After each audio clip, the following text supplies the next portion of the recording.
Behold this symbol of pure beauty! No dirty tricks, all right? Such an elusive foretelling. The seal of ill fate descends. Going all in. Tabs on me. Enemy targets detected. I weep for the departed.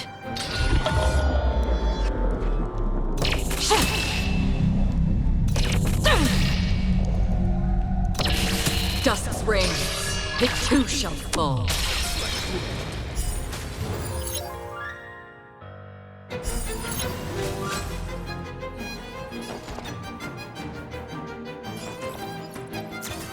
Oh!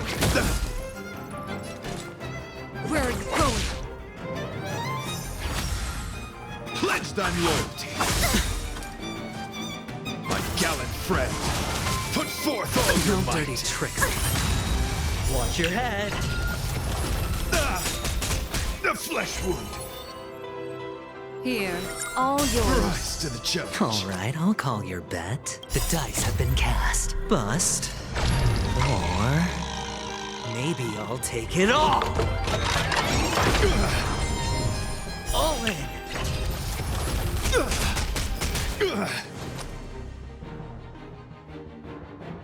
Can't lose this one.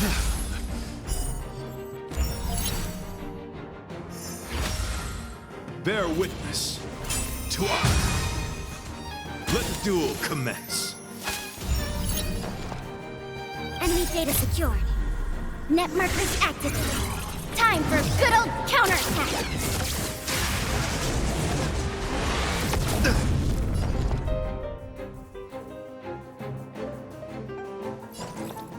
This happened. Rise to the challenge. I weep for the departed.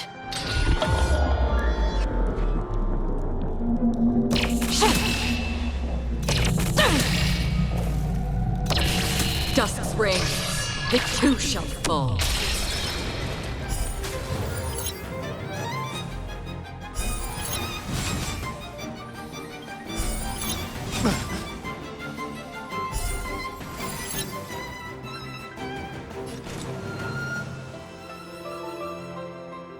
From the still waters of oblivion, I guide the wandering souls. Confess, Oh, familiar. my gallant friend, put forth all your No might! dirty tricks. Watch your head. The The flesh threads wound! of destiny aren't chosen. Memories are ever-changing. Beneath the silent waters lies an endless abyss!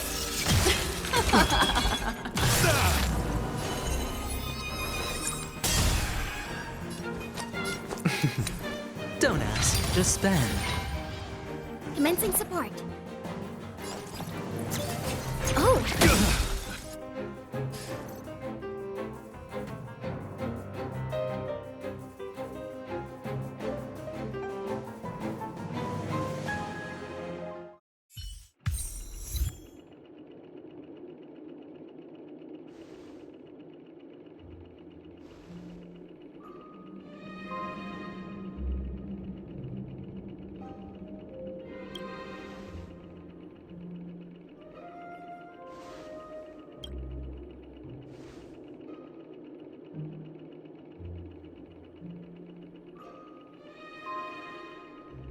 We don't have much time. May fate allow us to meet again, Night of Beauty.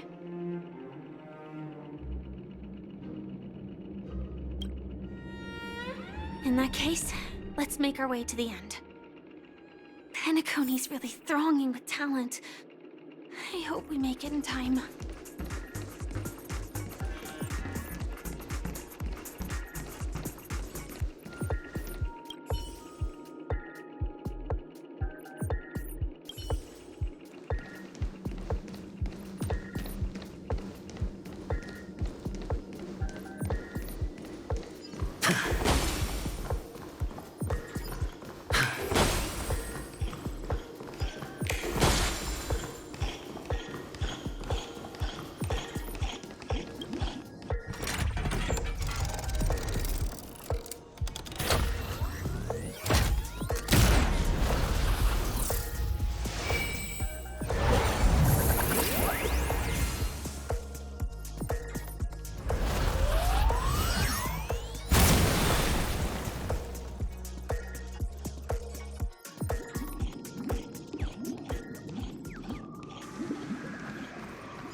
Make a wish.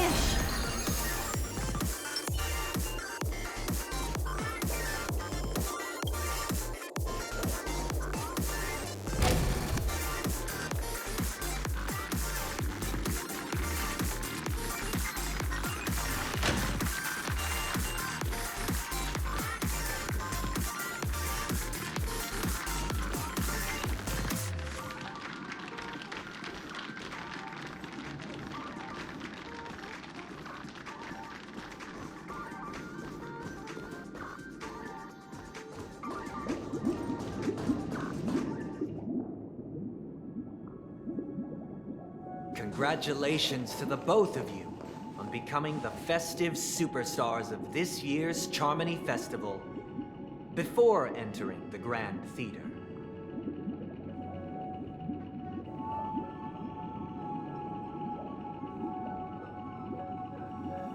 I, on behalf of the organizers, extend my sincere congratulations to you, wishing you joy under their radiance.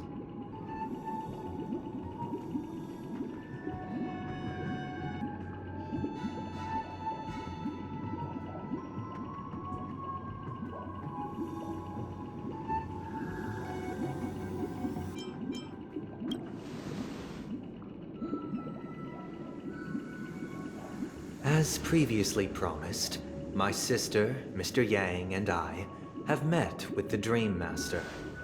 We delved into the truth about Penacony and its Stellaron, and have come to a consensus.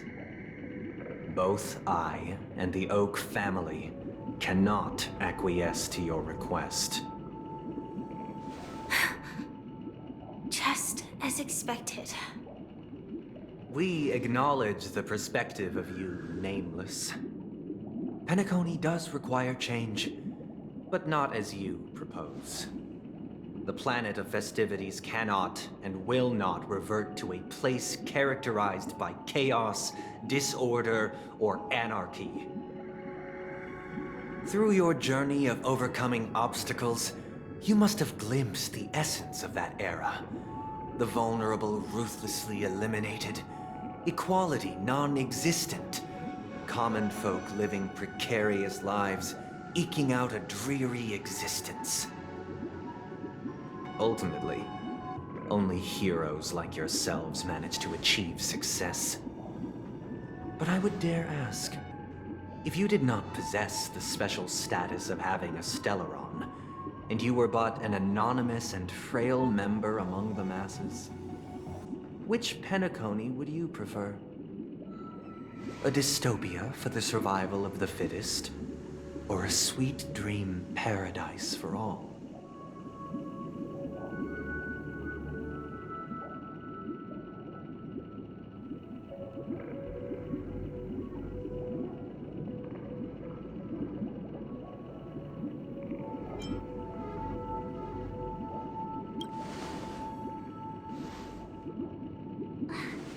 That's not the point! Don't let him mislead you! Mr. Sunday, even if the members of the Oak family can't fully agree on what to do about the Stellaron, now's not exactly the time to be holding an extensive discourse about Penacony's past and future, is it? The Stellaron issue concerns the life and death of everyone on Penacony. If anyone has a better suggestion, the crew is more than willing to listen. Also, it'd be best to tell us the ins and outs of that meeting. This way, we'll at least know what Welt and Miss Robin are dealing with, and the reason why they failed to make our appointment. Ah, Navigator. That is precisely my intention. With all present, let's begin by discussing the details of that meeting. Let's talk about our tribulations and choices, our ideals and beliefs, and our final course of action. The only path to take.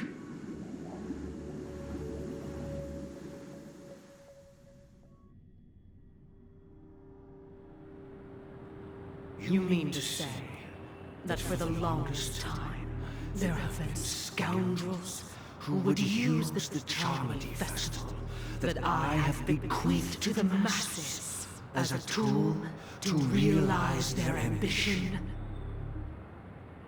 Indeed, Dream Master. Once the Charmony Festival begins, the Stellaron's powers, along with the song, will be broadcast across the entire planet of Penacony. And then everyone in their dreams will be unable to awaken. This is indeed surprising to me. The dreamscape is maintained by the collective effort of the 5 families. If someone were to use the Charmony Festival to recklessly disseminate the power of the Stellaron, this individual must hold a position of great authority. Do you have any suspects? I'd like to ask, did you really not know of the Stellaron's existence? I would have never thought that this Nameless would point the spear at me. Quite astonishing indeed. If I have offended, the Astral Express extends its sincere apologies. But the current circumstances are dire and leave no room for meticulous inquiry. We're doing this out of concern for the Dreamscape's safety. So, if you could, please alleviate our concerns. Dream Master, it's just to prove that the Charmony Festival has nothing to do with the Stellaron. If we're being overly cautious, I will return to the stage to offer tribute in song, just per the arrangement.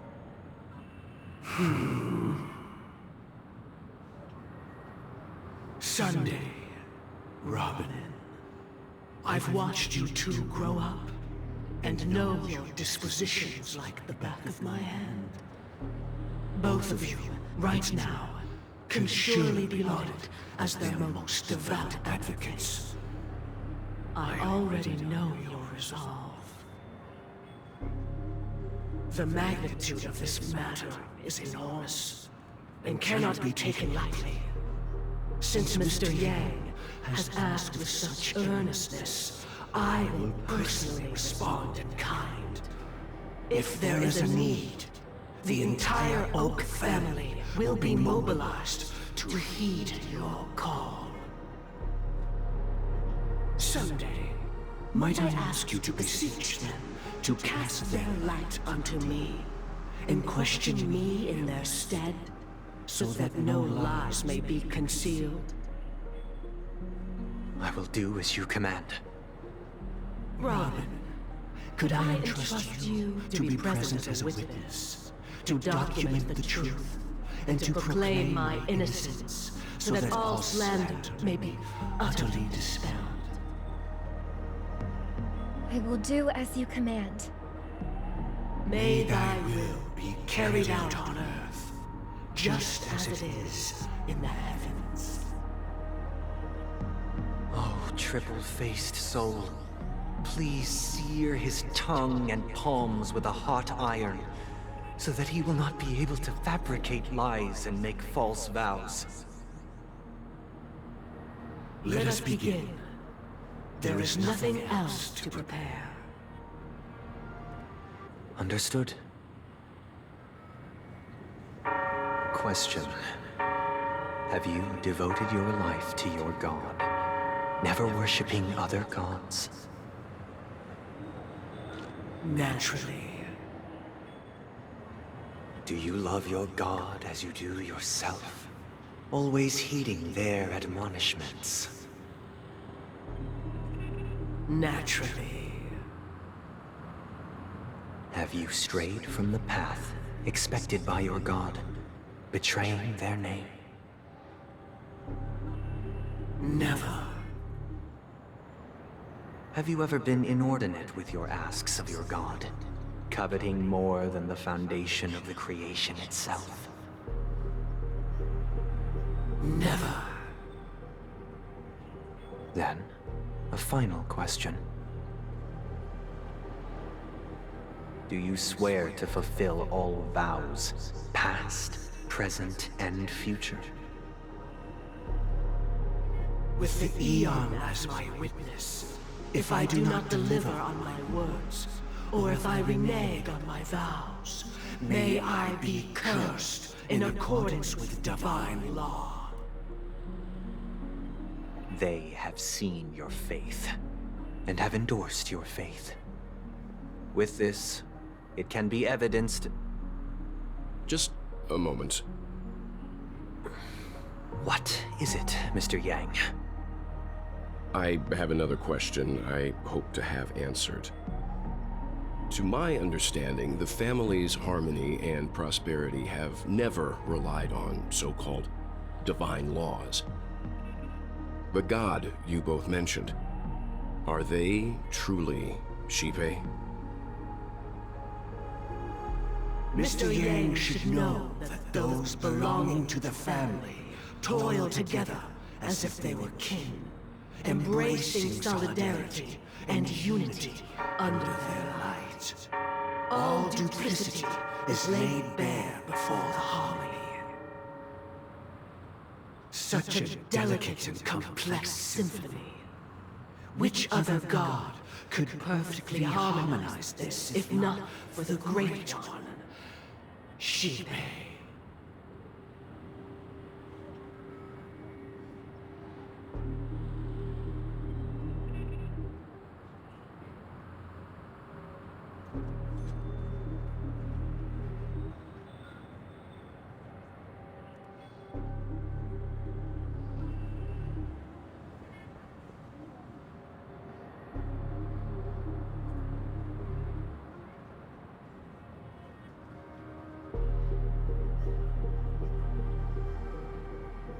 Perfectly harmonized. Therein lies the problem. It isn't an outsider lurking in the shadows who changed the harmony, but a dissonance that has surreptitiously emerged from within this very symphony itself. In the distant past, there existed an Eon. With one flick of the wrist, they crafted the laws of the cosmos. Their followers formed the Beyond the Sky Choir, spreading solemn and reverent hymns throughout the universe. Later, they fell. The route traversed by this Eon clashed with the harmony, ultimately being absorbed and fused into it.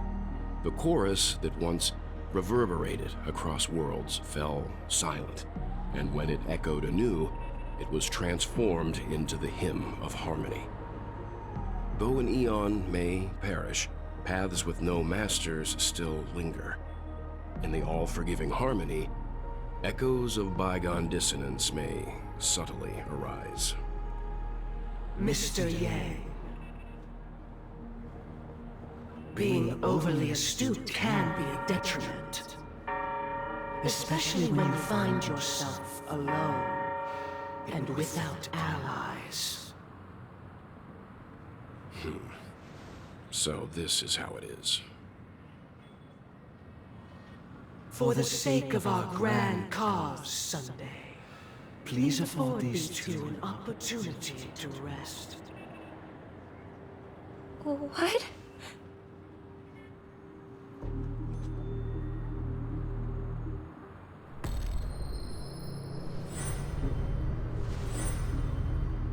Sorry, Robin. It's just you. I did not wish for you to know this. It's a pity that things have turned out this way. So, this is the true reason I can't sing? The shadow that envelops Penacony is actually... We were never children of the harmony. Our ideal paradise could not have been crafted by Shipe. True bliss can only be guaranteed by the one who transcends the many. Within the foundation of law, humanity establishes civilization, and through harmony, we obtain order.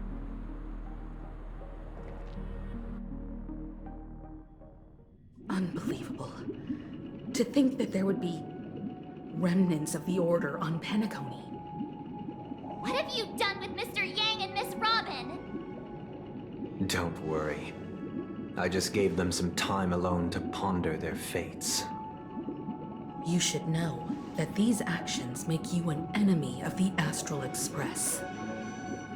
Should we need to stand against the Nameless, it would only be myself and the Oak family involved.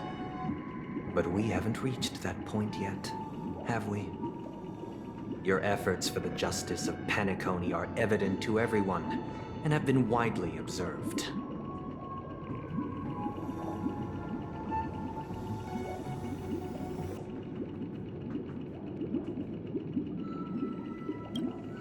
Smart kid. You're just as sharp as the other one. If it is the Order that drove you to imprison Welt and Robin, and you're using them to coerce our compliance, then there'll be no point in entertaining any type of discussion. You're mistaken, Miss Himiko. They are in very safe hands, and just as the family has always proclaimed, no one can be harmed in the dreamscape, least of all in the beautiful new world belonging to the Order. Penacony and the entire universe have witnessed far too much innocent bloodshed. The strong wield their blades against the weak, and the victors push the vanquished to the brink of life. Natural selection. The world abides by this principle, establishing the well-being of humanity atop the corpses of the downtrodden. Only we, or rather, I, possess the power to put an end to this farce. So you've decided to resurrect a dead Eon? No one's ever done such a thing. If Miss Himiko is interested, let's draw back the veil and speak candidly. I've always firmly believed that people can understand one another through peaceful means. I'm willing to divulge the unembellished truth as to the intentions of the Order's Pathstriders, so that you will make better judgment for the Astral Express, for Penacony, and for this stretch of the universe. Words can hardly do justice to the beauty of that ideal. So, come with me, everyone. Let us retrace our steps and see once again where this road leads. Huh? Where'd he go? Welcome. This isn't any location in Penacony's dreamscape. It's my inner world. The reason the scenery before you remains unchanged is because your consciousness has drawn on similar concepts to fill in the gaps.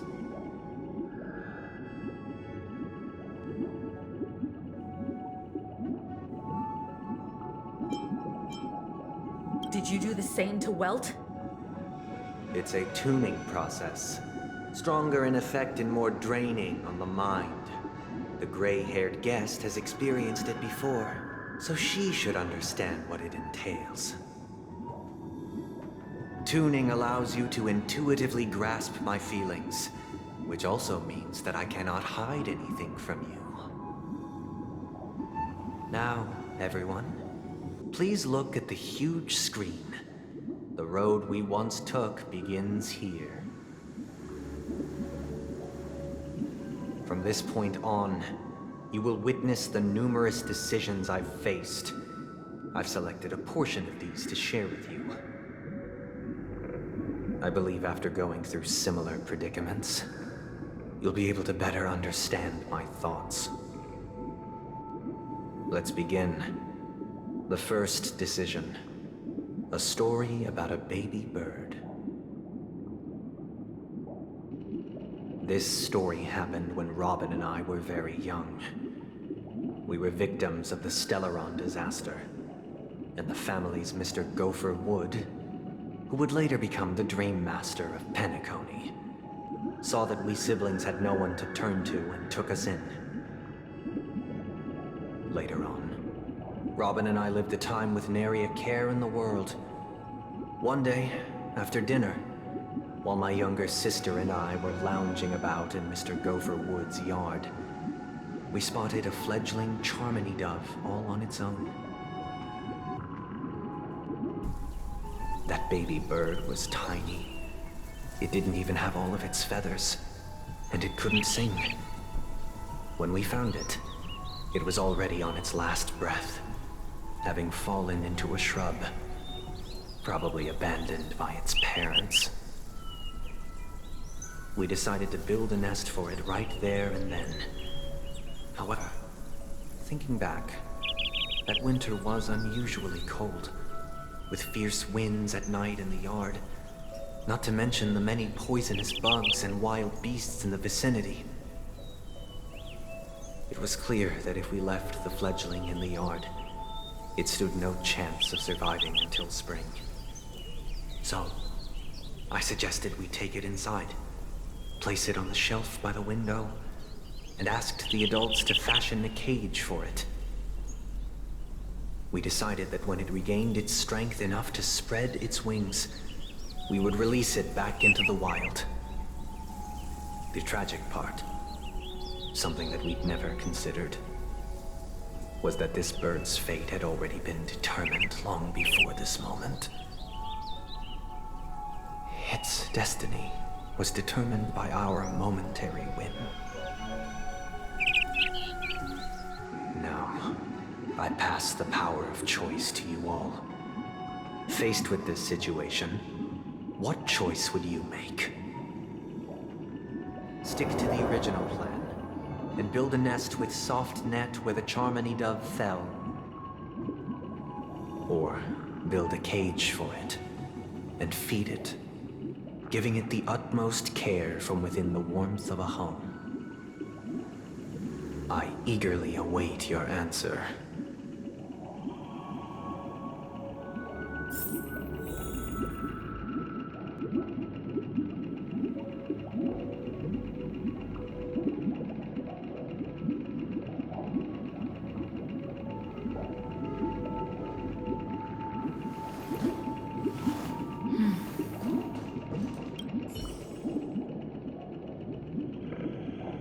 That guy just casually throws this kind of question at us?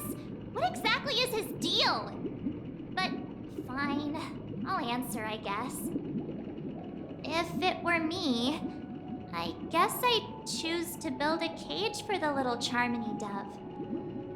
After all, leaving it there, it's bound to get hurt by wild animals or something. And that'd just be too sad.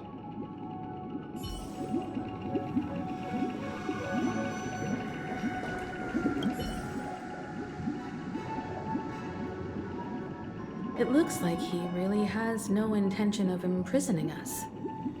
If it's just a quiz, I suppose it's fine to humor him. Back to the question.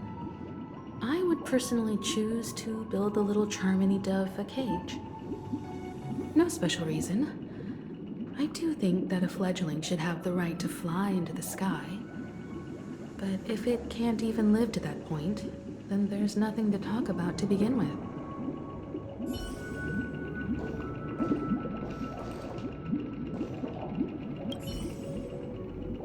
I can't decipher his intentions right now, but based solely on that question, I would probably choose to build that dove a cage. Even if I was gonna release it back into the sky, it'd have to be strong enough to fly first.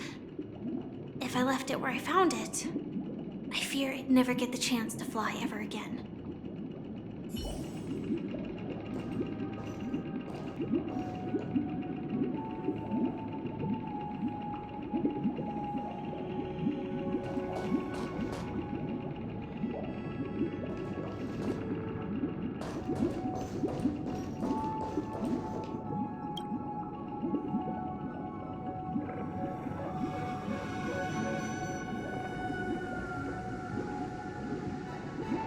I'm happy to see that you made a choice similar to ours.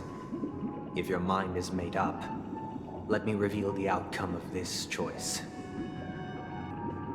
We passionately nursed it back to health, preparing only the best food for it every day. We even preened its feathers.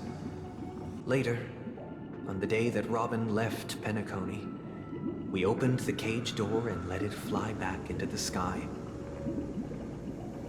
I watched it for a long while by the window, probably about 3 or so days. In those 3 long days, the little Charmony dove tried again and again to spread its wings to fly into the sky, but fell to the ground, only to keep trying. Finally, on the 137th attempt, it succeeded. But its attempt did not go perfectly. After flying unsteadily for a while, it fell to the ground, unable to grasp the direction of the air currents. The fall shattered its wings. It writhed helplessly in my embrace. But it was all for naught, finally succumbing to a painful demise. And in that instant, our tender care, our given love and hopes, they all became the inevitable push that sent it to its death. I deeply regret the choices we made. Next, let us head to the second decision. This time, it's the story of a dream chaser. This story happened when I was appointed as Bronze Melodia, a position exclusive to the Oak family, charged with listening to the problems and vexations of Dreamscape residents and providing them with the relevant guidance. It was during that period that I had the opportunity to hear voices from all corners of the Dreamscape. Joy, sorrow, arrogance, regret. The complex tapestry of human nature that formed the world. And I was fortunate to catch a glimpse of it.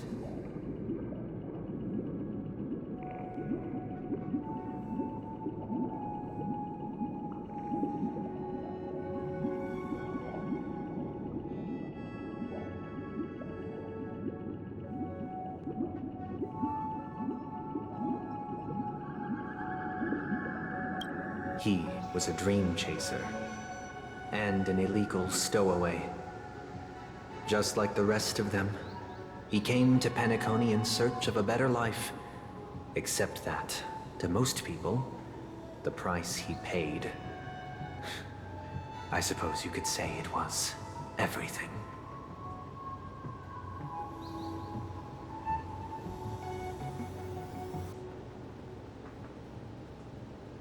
He told me, I sold everything I could at home.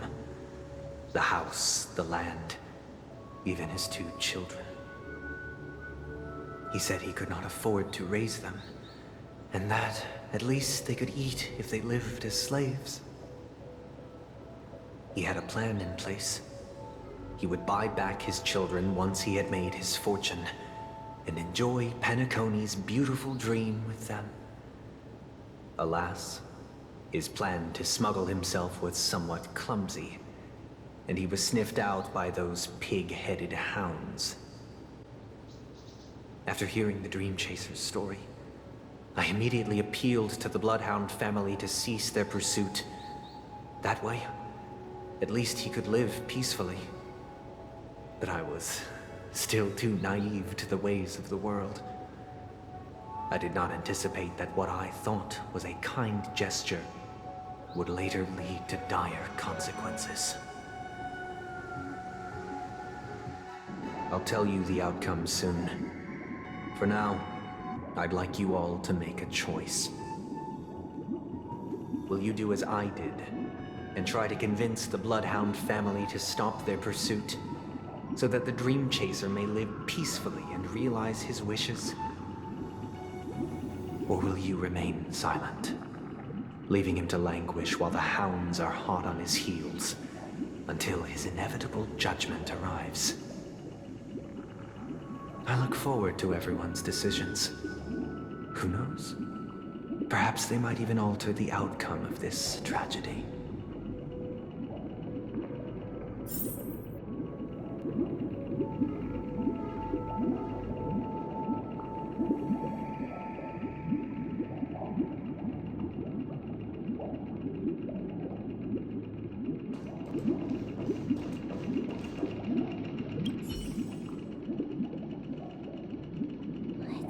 illegal stowaways are really quite common on Penacony. But that guy in the story, I don't think he deserves any sympathy at all. He sold his kids to chase a dream. Even if he intended to go back for them, it's still insanely irresponsible. With that thought, there's only one choice. Let the Bloodhounds send him back home. This person deserves to be punished.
Dream chaser story.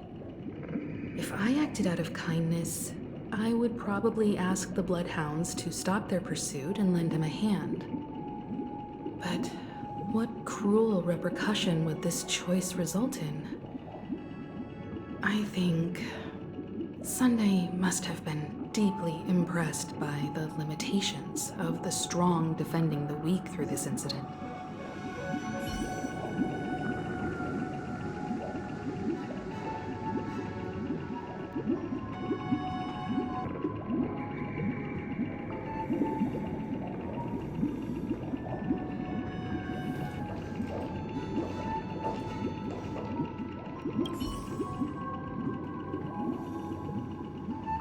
This question... Surely it has some connection to the baby bird story. And this connection is precisely the breakthrough Sunday aims to use to persuade us. I'd probably choose to ask the Bloodhounds to cease their pursuit.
illegal stowaways are really quite common on Penacony.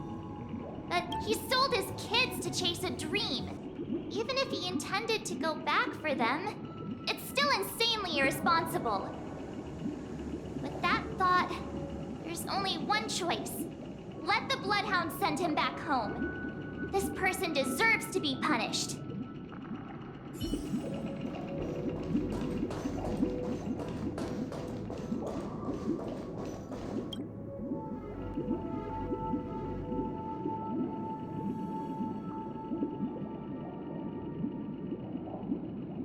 It seems you, like me, are pondering whether a different choice could have led to a better outcome.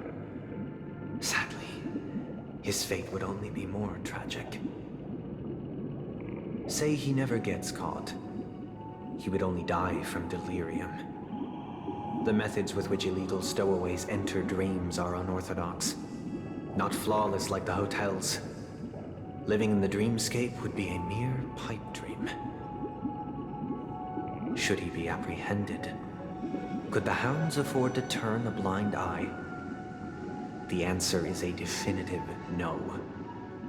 They couldn't bear the resulting consequences, and thus wouldn't dare extend a helping hand.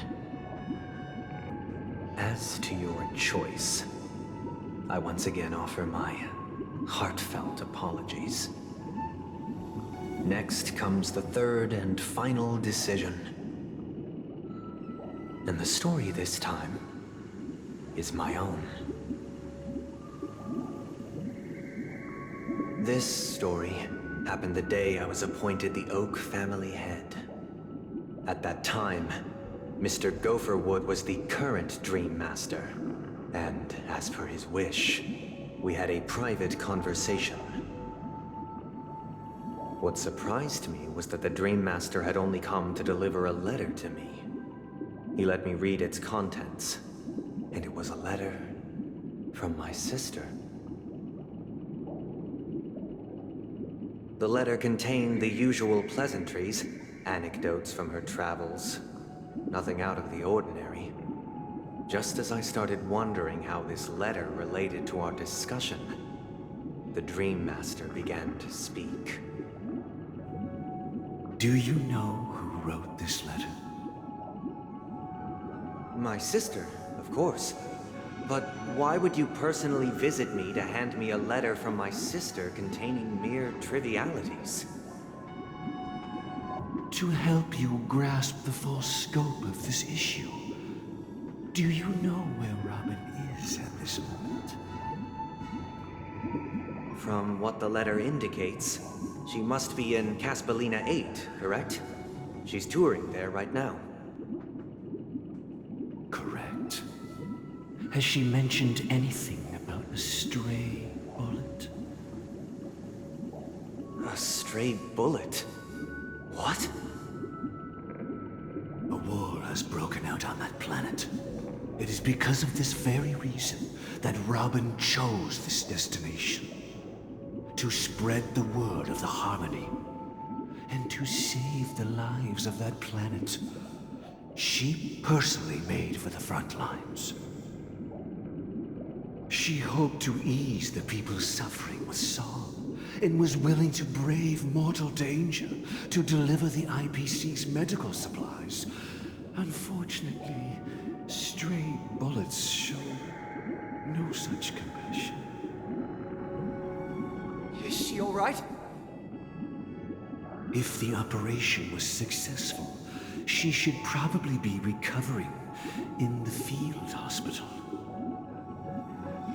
By the eon above, the bullet struck her neck directly, yet possibly as a reward for her consistent deeds of harmony, it didn't hit any vital arteries.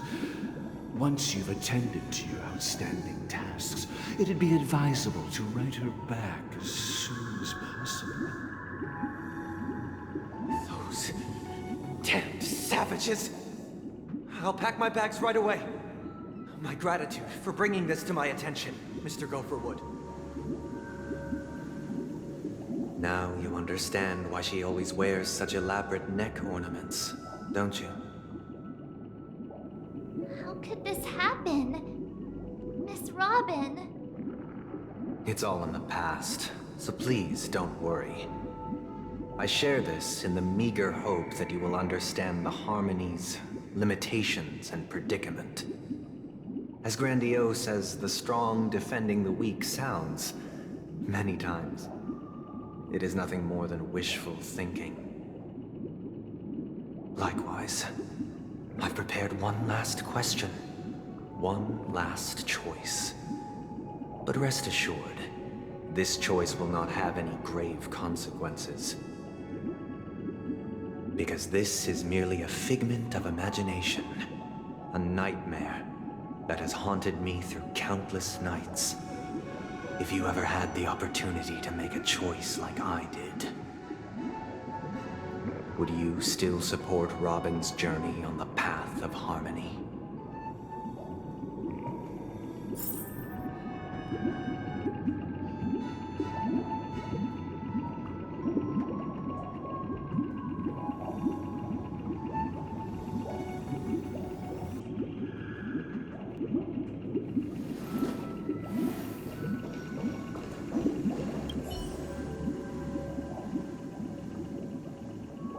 Can't believe that happened to Miss Robin. The strong defending the weak is a great mantra, but if I had to pay such a price,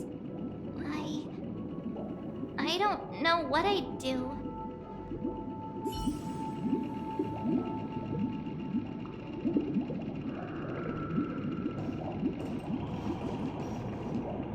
I often feel like I've dreamt of similar scenes on certain nights. In the dream, I see blurry faces. I don't know who they are, but I sympathize with all of them, fighting for survival against some unfathomable force. Their confusion and fear are lucid to me, but I also remember they chose never to give up. Just like Miss Robin. If Mr. Sunday's question leaves you puzzled, you should find the answer from your own experiences. With each trailblaze, dangers and tribulations will surely follow. But would you ever back away?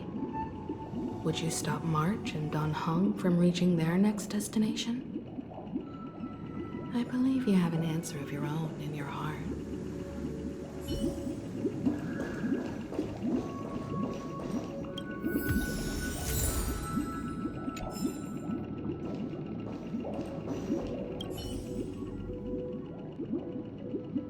Miss Robin's courage is admirable. And here I was thinking she was just another superstar celebrity. But the fact that she's also Mr. Sunday's younger sister? No, I doubt he'd wish harm on his own flesh and blood, no matter how grand the ambition.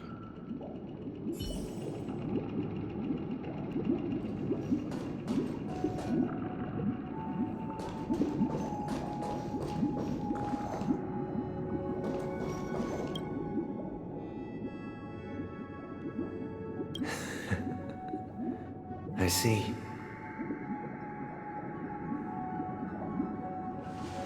I am now aware of everyone's stances. Raising these questions merely serves to illustrate one point. The plight of Penacony cannot be salvaged by the Harmony. The true foundation for a sweet dream paradise can only be established through the order where the strong govern the weak.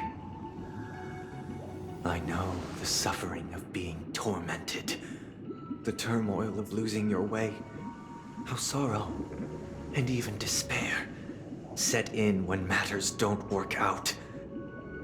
All of this causes me unending pain, because this is not what happiness is at all. We must teach the weak how to live a happy life. And this life isn't some noble propriety that the upper crust preaches, but in definitive terms, a way of survival that belongs to everyone. So what is your definition of living a happy life? Good question. Human consciousness is fundamentally an illusion, a cage known as self-worth. People lured in by this illusion make mistakes, yet still ask that external influences bear the burden. When one mistake after the next permeates the masses, they become impossible to trace. Thus, the amassing of these individual cages culminate to form a prison, a place dictated only by the rule of survival of the fittest. Nature is always accompanied by predation and sacrifice. Its antithesis is known as order. That is what I want to do.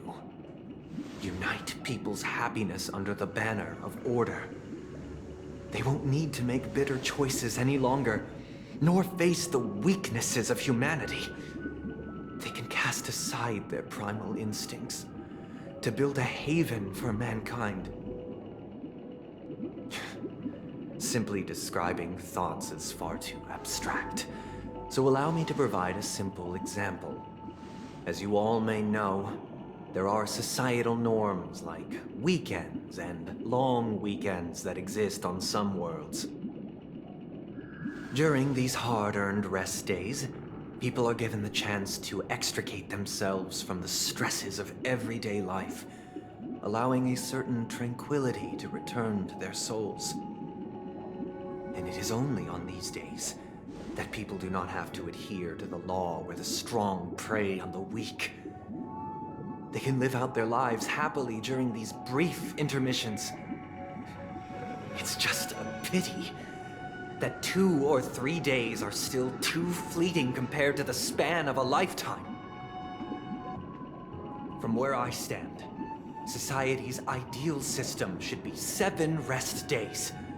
Following Sunday, there should ensue a second, a third, and indeed an infinite procession of Sundays.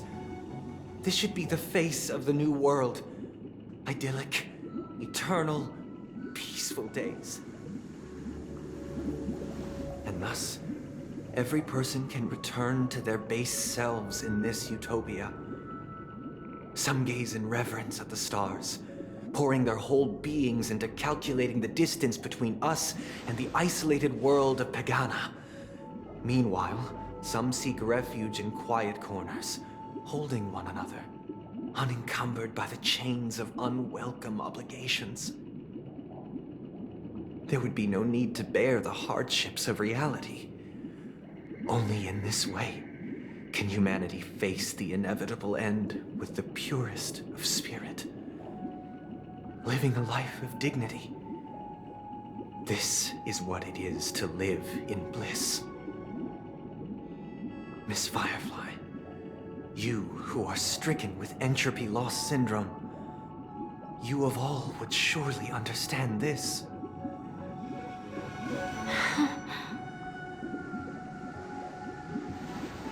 It sounds like a flawless theory.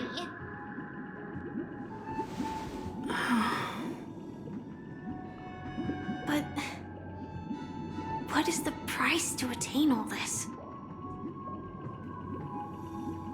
The cost is minute, merely a personal and eternal sacrifice. If this paradise is to be maintained for everyone, someone must remain trapped in solitary awakening until the end of the cosmos. Awakening. Which means that this so-called paradise is still a dream. Stepping into this paradise means forsaking reality, correct? It is not forsaking, but transcending. Flesh, blood, sorrow, weakness. If the physical is the root of spiritual suffering, it is only logical that we defeat it. But in this supposed bliss, people won't have defeated their demons. The chance to overcome their tribulations would be forever lost to them. In other words, it is an escape. That's another way of understanding it? But there is no shame in escape. On the contrary, the seeds of escape exist in everyone's hearts. Don't you agree, Miss Firefly? And as to why we sleep, it is because we are afraid to awaken from our dreams. But this is not in conflict with the grand plan. Only in acknowledging this can we truly understand the frailty of human nature, and from there, show compassion and protection.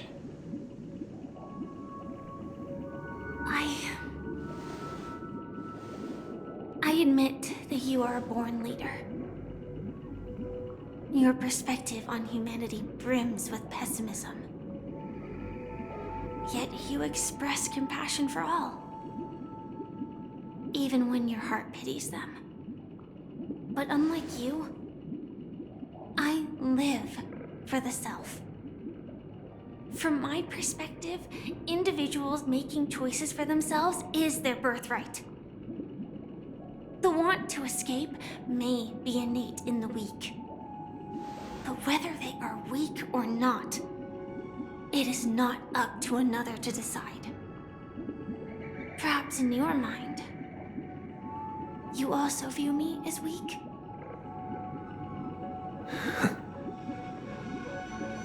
Because I don't think so.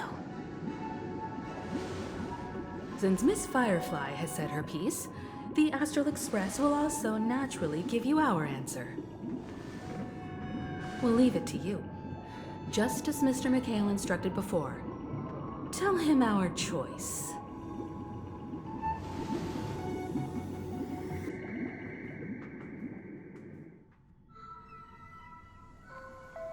What is this place?